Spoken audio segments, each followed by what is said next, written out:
साल भर की सभी 24 एकादशी में जेठ मास के शुक्ल पक्ष की निर्जला एकादशी का महत्व सबसे ज्यादा है। इस एकादशी का व्रत रखने से जितने पुण्य की प्राप्ति होती है उससे कहीं ज्यादा कठिन ये व्रत होता है, क्योंकि इस व्रत में बिना अन्न और जल ग्रहण किए व्रत रखना होता है। इसलिए इस व्रत को निर्जला एकादशी कहते हैं। पौराणिक मान्यताओं के अनुसार 5 पांडवों में से एक भीमसेन ने भी अपने जीवन काल में एकमात्र निर्जला एकादशी का ही व्रत रखा था, इसलिए इसे भीमसेनी एकादशी भी कहते हैं। निर्जला एकादशी व्रत के बारे में विष्णु पुराण में बताया गया है कि अगर आप पूरे साल एक भी एकादशी का व्रत ना कर पाएं तो निर्जला एकादशी का व्रत कर लेने से आपको साल भर की सभी एकादशी व्रतों का फल प्राप्त हो जाता है।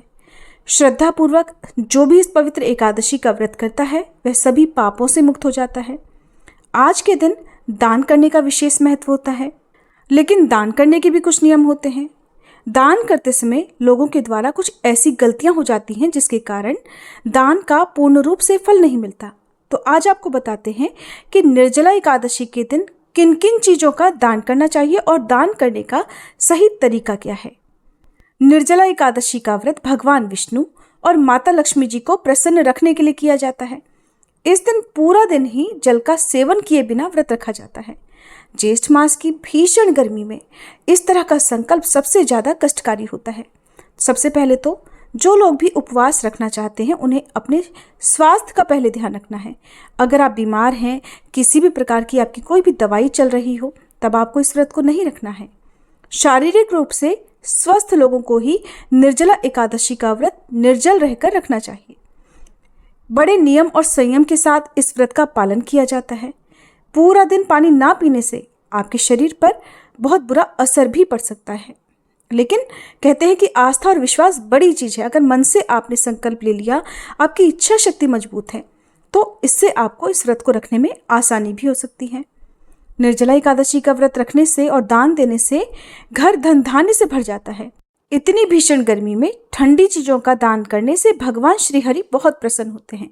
तो इस व्रत में आप एकादशी के दिन खीरा, ककड़ी, खरबूजा, जल से भरा हुआ घड़ा आदि दान करते हैं तो उससे भी मनोवांछित फलों की प्राप्ति होती है।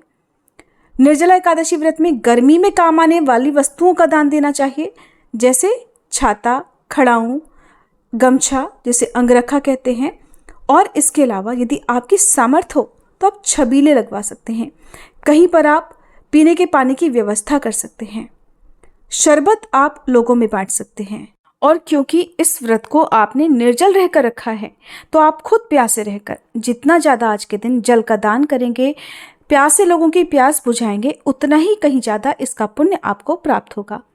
अब जो लोग निर्जला एकादशी का उपवास नहीं भी रखते हैं उन्हें भी इस दिन जल का दान करने से पुण्य की प्राप्ति होती है। तो आप यदि उपवास नहीं भी रख रहे हैं तो भी जल का दान किसी न किसी रूप में करना चाहिए।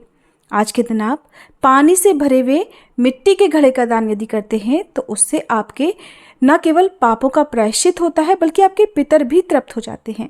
दान हमेशा ऐसे व्यक्ति को ही देना चाहिए जो कि दान में दी जाने वाली वस्तुओं का प्रयोग कर सके, उसके काम आ सके। आप जल से भरे घड़े का दान मंदिर में कर सकते हैं या आसपास किसी भी चौराहे पर ऐसी जगह रख सकते हैं जहां से आने जाने वाले लोग भी उस पानी का इस्तेमाल कर सकें। और इसके अलावा आप छतरी का, जूते चप्पल का, वस्त्र का दान भी दे सकते हैं।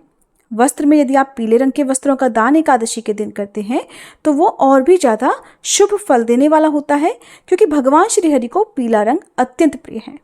आज के दिन आप धार्मिक पुस्तकों का, जैसे कि भगवद गीता का, एकादशी व्रत की कथाओं की पुस्तक का दान कर सकते हैं।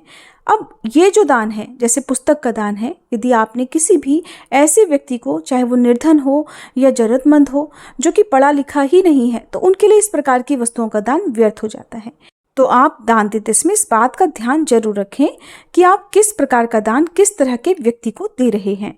सच्चे मन से और शांत मन से प्रसन्न होकर किया गया दान सबसे ज़्यादा फल देने वाला होता है। लेकिन दान देने के बाद आपने जो कुछ भी दान किया उसका गुणगान आपको बार बार किसी और के सामने नहीं करना चाहिए, यहाँ तक कि खुद भी अपने मन में ध्यान में नहीं लाना चाहिए, तभी किया गया दान फलदायी होता है। अब सबसे जरूरी और काम की बात कि दान हमेशा संकल्प लेकर ही करना चाहिए। आप जिस भी वस्तु का दान करते हैं उसकी पूजा करें, संकल्प लें, फिर दान में दें।